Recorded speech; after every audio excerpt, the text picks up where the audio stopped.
লঙ্ঘিত হবে রাত্রি বিশেষে যাত্রীরা হুঁশিয়ার। এরকমই একটি জ্বালাময়ী তেজোদীপ্তি বক্তৃতা নিয়ে আসছেন প্রথম বর্ষের ছাত্র মোহাম্মদ রুহুল আমিন। তার বিষয়বস্তু হচ্ছে জেগে ওঠো হে তরুণ।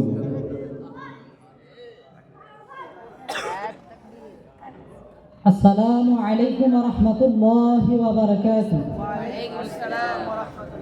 আলহামদুলিল্লাহি ওয়াহদা ওয়াসসালাতু ওয়াসসালামু আলা মান লা নাবিয়্যা বা'দা।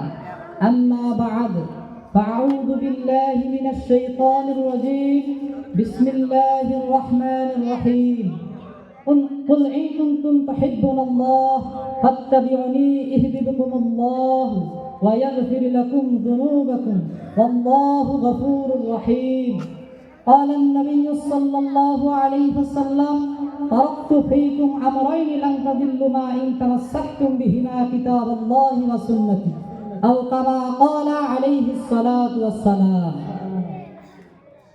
শুরুতে আমার বক্তৃতার শুরুতে আমি গভীর শ্রদ্ধা করে আমার হৃদয়ের সমস্ত আবেগকে উজাড় করে দিয়ে সেই মহান রব্বুল আলামিন, আমার আপনার সারা বিশ্বের প্রতিপালক সেই আল্লাহ রব্বুল আলামিনকে স্মরণ করছি এবং নত শিরে শুকরিয়া আদায় করছি আলহামদুলিল্লাহ।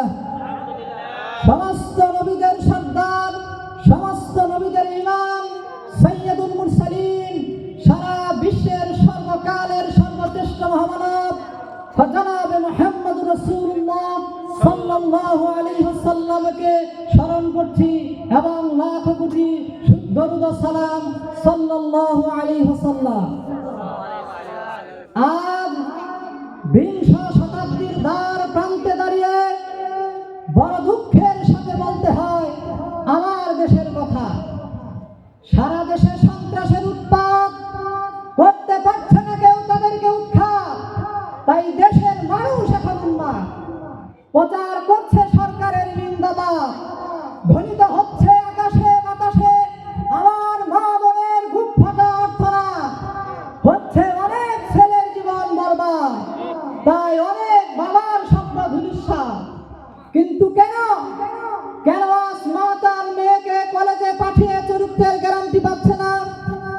কেন আজ মানুষ টাকা নিয়ে রাস্তায় ভীতিগ্রস্ত? এই প্রশ্ন আজ আমার নয়, আপনাদের নয়, এই প্রশ্ন আজ সকলের। জাতির এই ক্রান্তি লগ্নে ঝিমিয়ে পড়া এই করুণ মুহূর্তে মহান আল্লাহ পাকের ইচ্ছায় তরুণরাই পারে, মহান আল্লাহ পাকের ইচ্ছায় তরুণরাই পারে ঝড়ের বেগে উজ্জীবিত হয়ে দেশ জাতির হাল ধরতে।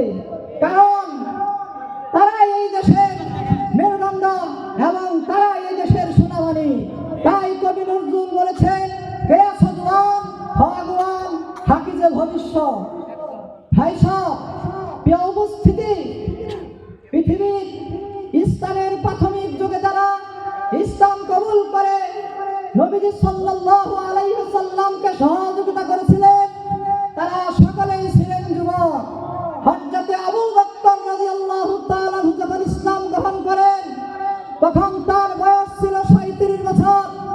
হযরতে আলী রাদিয়াল্লাহু তাআলা যখন ইসলাম গ্রহণ করেন তখন তার বয়স ছিল 10 বছর। যখন আব্দুর রহমান ইবনে আউফ রাদিয়াল্লাহু তাআলা ইসলাম গ্রহণ করেন তখন তার বয়স ছিল 17 বছর। আর যখন হযরতে ওমর রাদিয়াল্লাহু তাআলা ইসলাম গ্রহণ করেন তখন তার বয়স ছিল 26 বছর।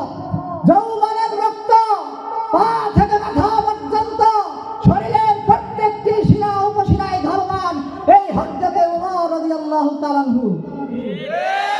আর দুঃখজনক ভাবেও সত্য, এই তরুণ নামের মেরুদণ্ডে ঘুরে ধরেছে। এই মেরুদণ্ডকে নষ্ট করা হচ্ছে।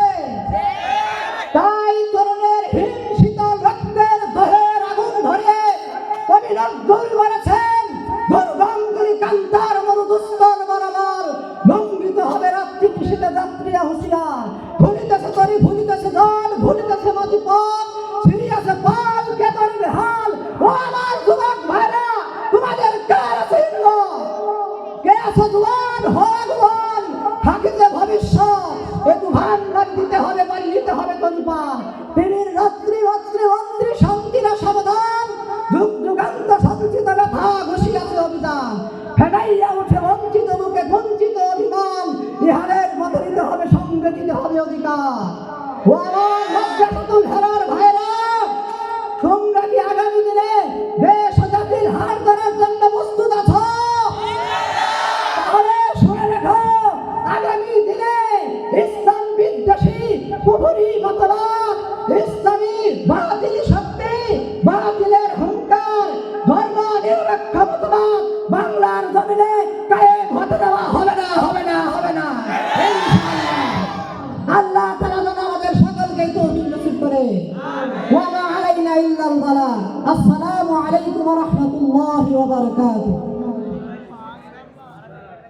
মাশাআল্লাহ, জাযাকাল্লাহ।